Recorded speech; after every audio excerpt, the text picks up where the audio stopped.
Hello and welcome to part 5 of the Briggs Stratton Buckboard Flyer build. I built the first one about 5 years ago and this is my second one. It's going to have a few upgrades. The first one I really focused on being original, and this one, well, it's going to be fairly close to original, but it's going to have some upgraded wheels, an onboard motor, and a few other minor modifications. Better brakes, that's a big one. Anyway, we got a lot to cover today. Let me look at my list. These are things we're going to try to do during this video. We're going to make the rack and pinion steering. We're going to upgrade the wheels a little bit more. I've already done that in a previous video, but I got an idea on how to strengthen them more. Going to work on the steering, tie rod. We're going to assemble the body, attach the wheels, and make the seats, hopefully. Anyway, we got a lot to do, so let's get started. It'll work just as is, but here's what I was worried about. These little slots grab the castings right in there. And this is what drives right here. And what I was worried about is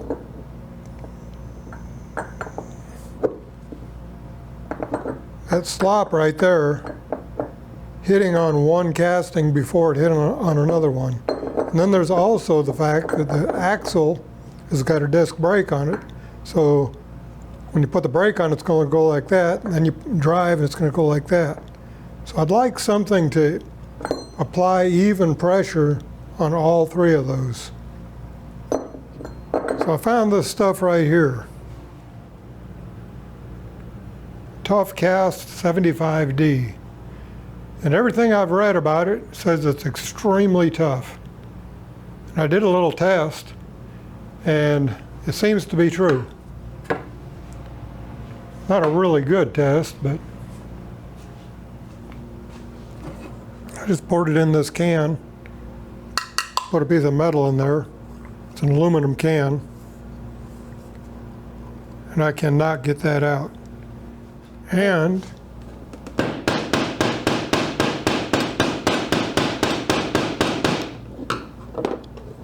you can see where I'm denting it. That's about it. I don't think it's going anywhere. I think it's going to work good in that wheel. Be some added insurance. This Tough Cast is said to have 6 to 7 minutes work time and 1 hour cure time.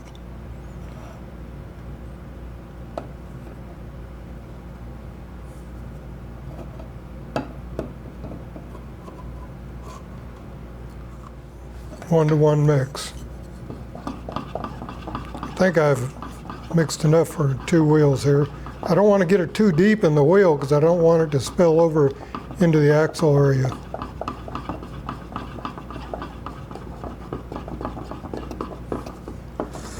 It's Tough Cast, and I didn't get it free, and they're not paying me or anything, but fairly reasonable price. I think it was $30 for 2 quarts. May have been a little more, I can't remember for sure.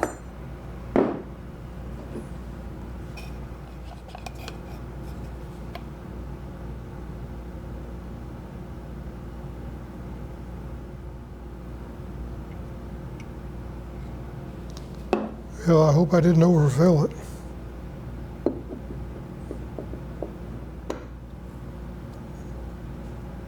Looking good. Move on to the second wheel.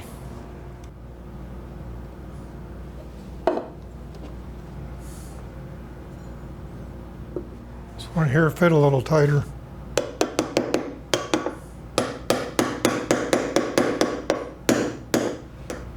There we go.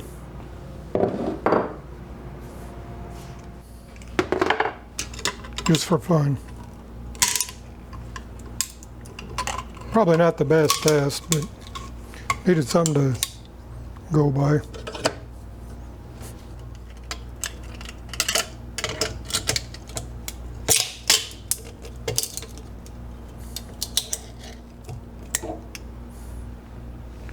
Now let's try this.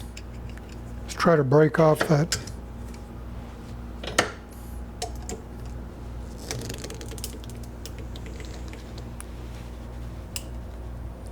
Boy, that is some really tough stuff. It did get loose on that bar, but I think that's going to do really well. I don't really want it to act as a shock absorber. Maybe if it moved thousandths of an inch, it wouldn't hurt anything, but I don't want that loose in there. But I think it's going to work good. Okay, I got a couple of 6 by 1 by 1 bars there. Mild steel, cold rolled. And we're going to make this right now. This groove right here is for my rack and pinion. That's where the rack fits in. There's a groove in the bottom of that, and that's where the rack fits in. And the pinion gear fits right through that hole. It'll become clear as we progress how I'm doing this. And it may not be the right way to do it.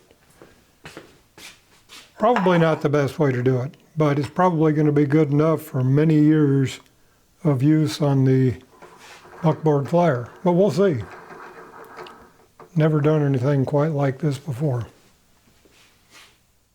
Okay, first thing I got to do is cut a groove in this 3/8 of an inch deep, 1/2 inch wide and centered.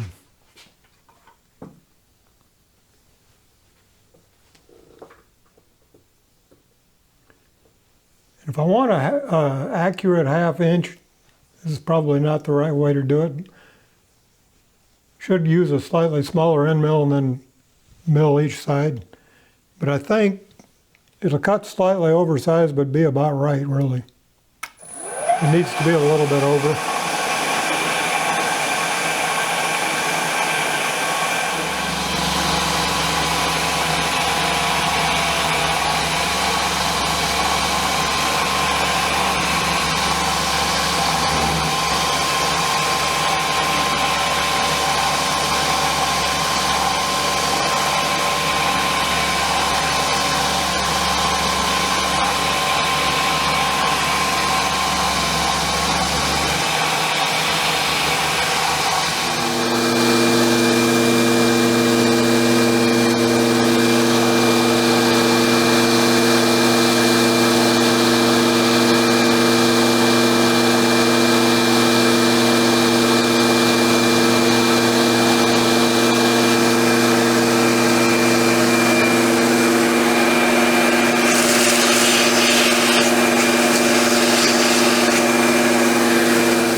I made one pass about 1/2 thousandth off center. Perfect. That fits perfect. Okay, this is the top half of the, goes over the top of the rack. It needs to be about an 1/8 inch deep.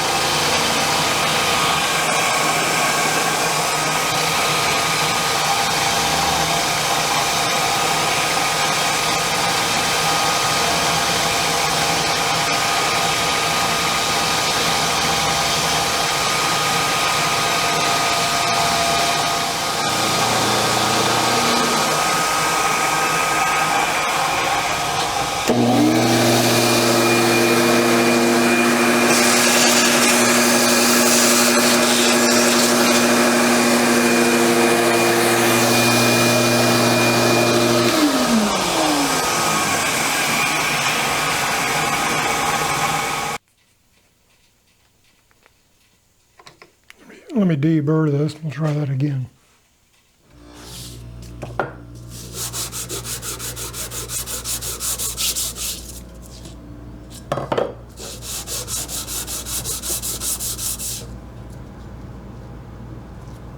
I bet that's the problem. The teeth were actually a little wider.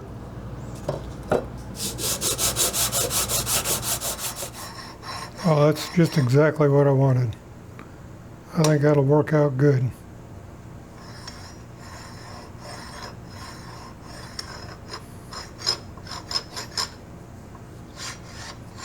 It feels like I got another burr right in there, probably where that bolt goes. Okay, I decided to make this a little bit different. I was going to insert a little piece right here, but I'm going to make the whole thing just like that, and I'll cut this down on the sides here so it bolts together. So about 3/8 thick right there. Hopefully it won't distort it.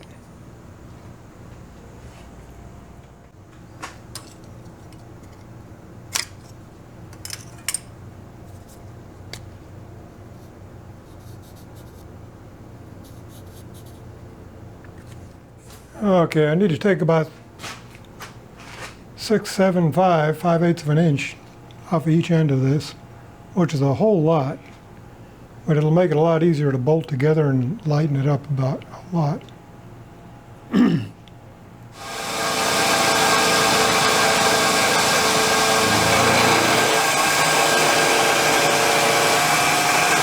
New plan.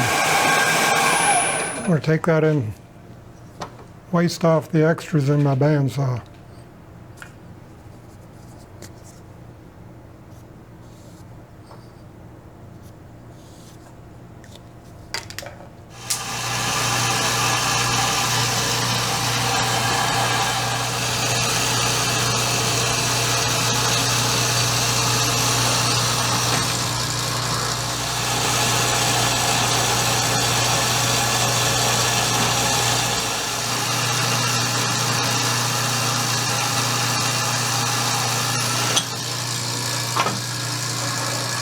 That'll speed things up.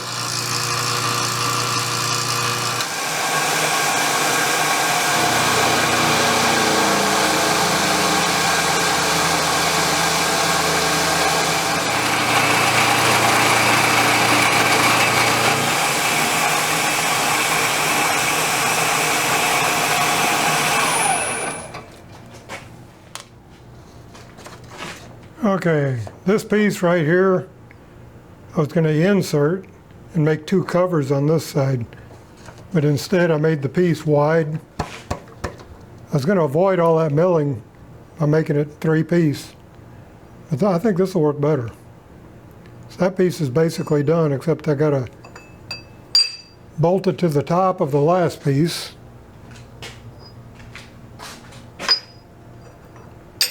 Like that, and drill a hole for the rack, or the pinion gear.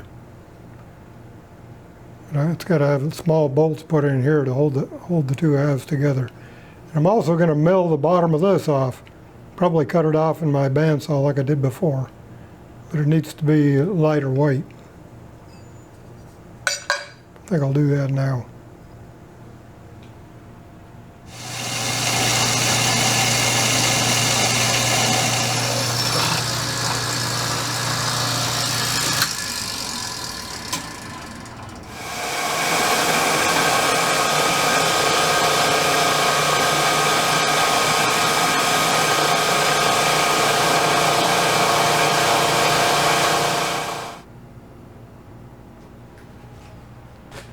Okay, we're going to drill and tap some 832s.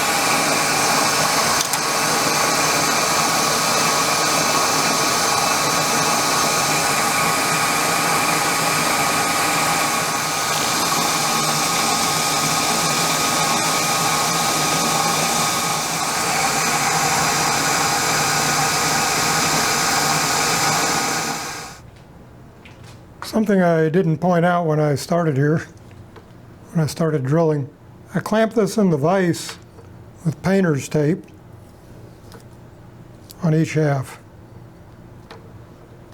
I want that to stay put exactly where it's at, so I'm going to leave it. But if you put painter tape on the movable jaw side, on something like this anyway, it holds it in place even if there's a slight variation in width. It'll hold the top piece. Now I'm going to tap all these holes here.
That's a good sign. I haven't tightened them yet, but they're all snug.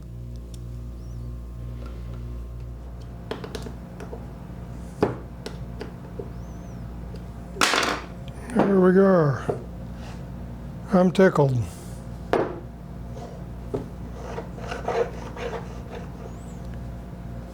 Now, the most critical part of all is drilling this hole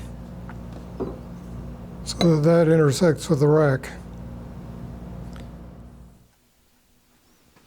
Okay, I've been thinking about this, and the best way to do this, I indicated the back of my rack here, put a little pressure on it so that it's all the way down in the slot, or not indicated it, but found the edge, and I zeroed my DRO. Now I need to put this pinion gear in the rack, measure from the bottom of the rack to the top of the tooth. And if I remember right, it comes out 1.9, okay, 1.92 is the maximum reading. 1.092, that zero is important. Okay, what I did is I measured the distance from the back of the rack to the top of the teeth. It's kind of hard to do because you got to rotate the gear till you get the gear tooth on top. And then I subtracted half the diameter of this. So that's how far I need to move from the back of the rack position to drill my hole. And that number is 0.744.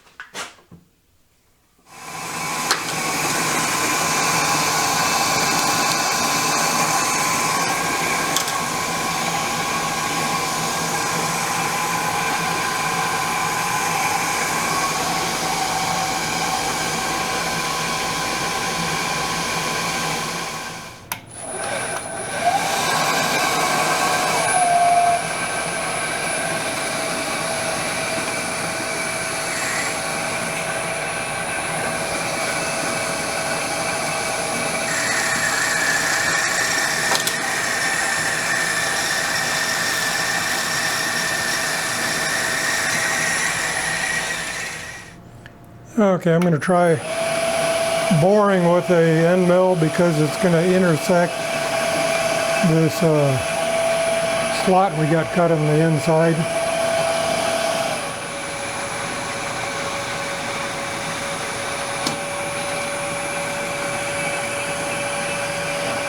The final size needs to be 744.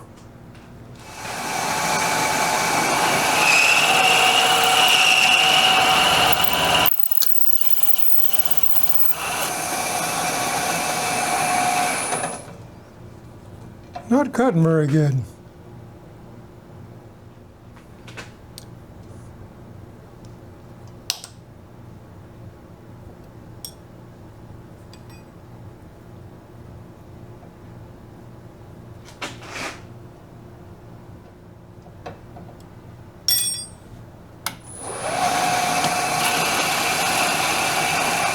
That's better.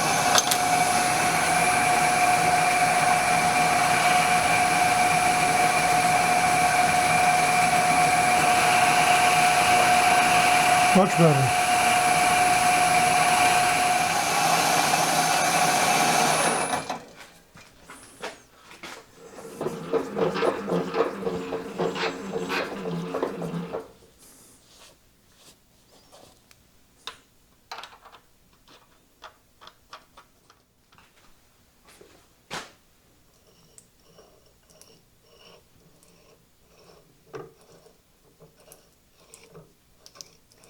It works pretty smooth. I got a few rough spots on this rack. I don't know if it's, I'll have to measure it and see what the width of it is, see if it varies, see if it's straight.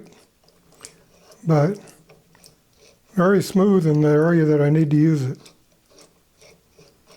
I'm pleased.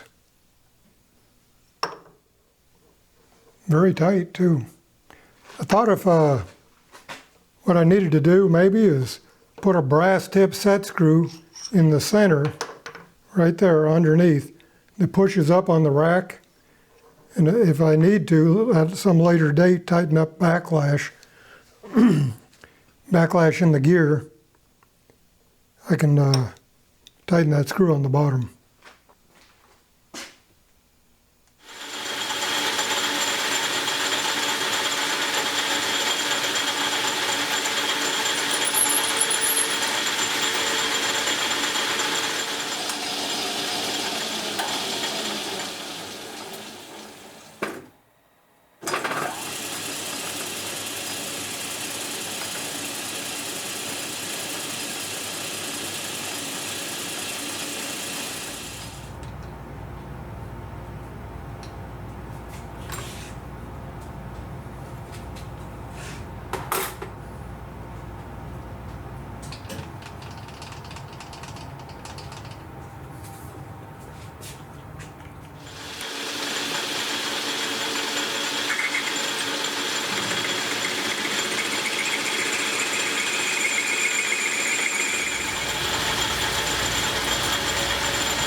Well, if you haven't figured out, I'm making stops for the turning. And the reason I need stops is the wheels will run into the body of the car.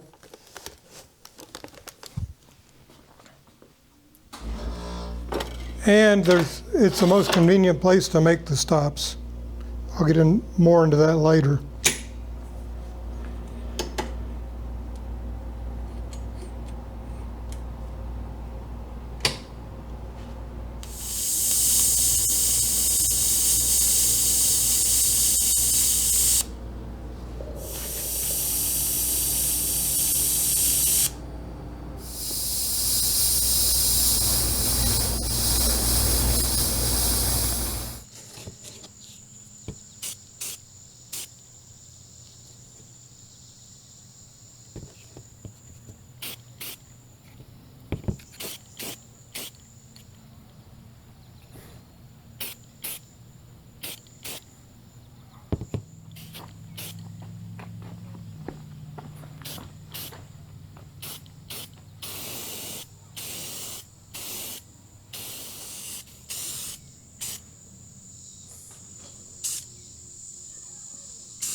Well, it's taking shape. Now all we got to do is, at least for this part of the project, is flip it over and transfer the holes from the metal framework and drill through the wood, and then turn it back over again and install screws. They go right here and here and here. And then we'll put some wheels on it.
some point I will Loctite that screw.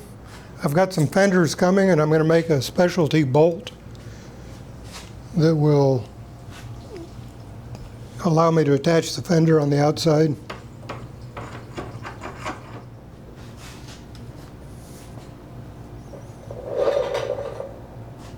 Starting to get heavy. Not super heavy though. I like it.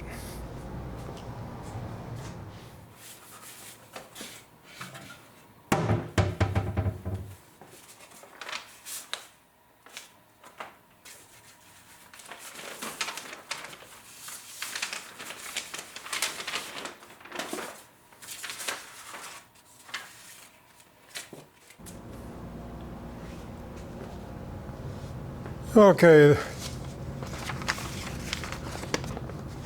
last time I made this seat, I put carbon paper under the template and then traced over it because I couldn't figure out the way they were drawing that, but I got it figured out now, and I can't find my carbon paper, so it's a good thing.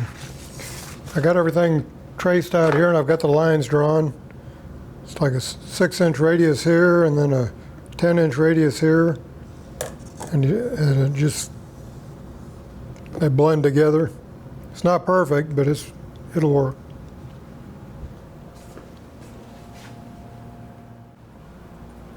Okay, I'm going to screw these together and cut them on the bandsaw together.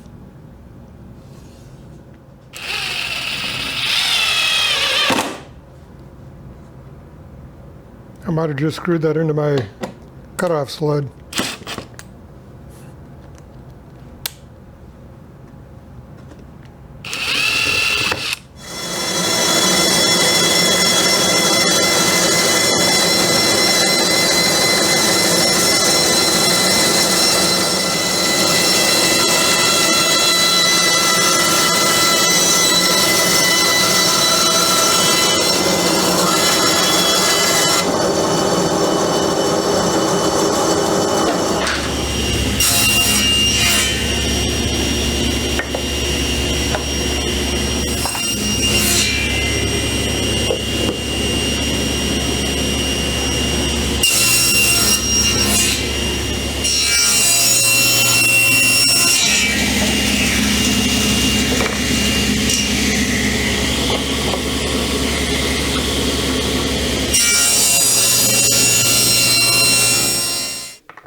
I'm making the seat or the sides a little bit oversized. If you haven't figured out, this is a form for the seat back. And I'm going to reuse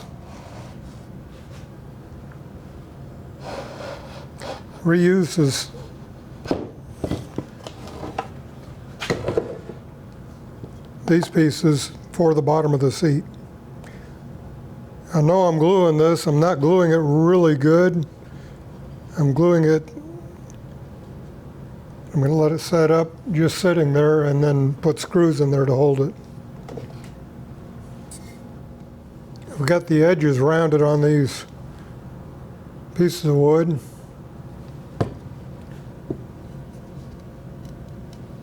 Just to kind of distribute the force.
Okay, Let's do this.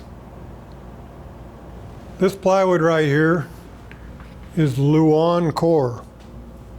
And it's 3-ply. It's 2 veneers and a solid Luan core. And if the Luan core the grain is going this way, and if you plane this veneer off, the plywood becomes flexible. Now there is a chance running it through my planer will destroy it. But so far I've had good luck, so that's what we're going to do right now.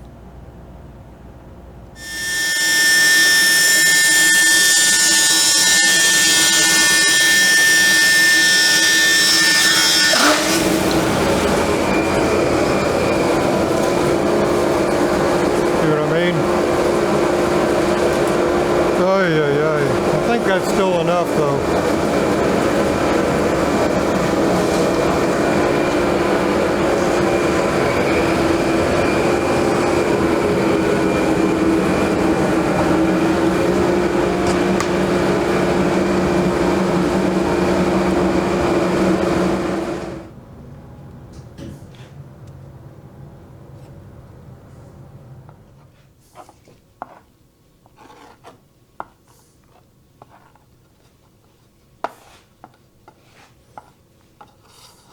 To the inside.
Well, there it is. It is what it is.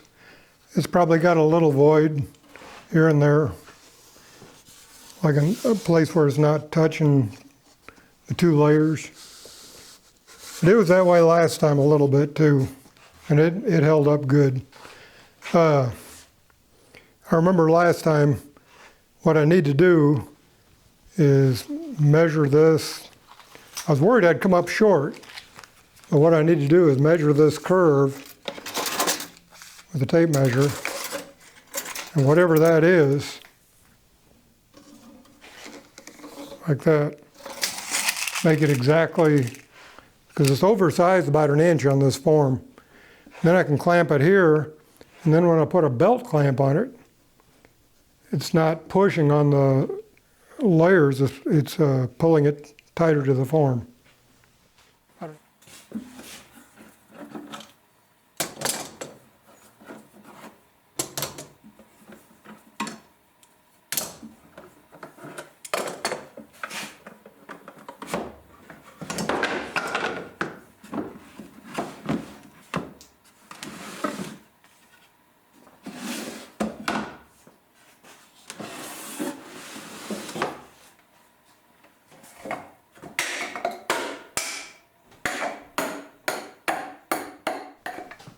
Okay, I don't like this part. It's a potential for disaster, I guess. I put a spacer in there. That's how the original back was. Attached to the bottom at a slope. I've got 1.5 inch block back there. Near as I can tell, this is about 2 inches. 2 inches slope there, and I got 1.5 inches. I think that's enough. I think that's what I did last time. Worked out good. Anyway, I went and spaced out some screw holes there and drew a line. And now I'm going to go down 3/8 of an inch and drill pilot holes from the inside. These will be for screws coming in from the outside.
Well, that about wraps it up for today. Seats are still wet. I got to put 2 more coats on them. Got to mount them to the car, put steering on it, mount the motor, hook up a throttle and a brake. Quite a bit more to do. Maybe we'll get a test drive out of it next week, though. I'm getting excited about this. Thanks for joining me. Be sure and subscribe and ring that bell.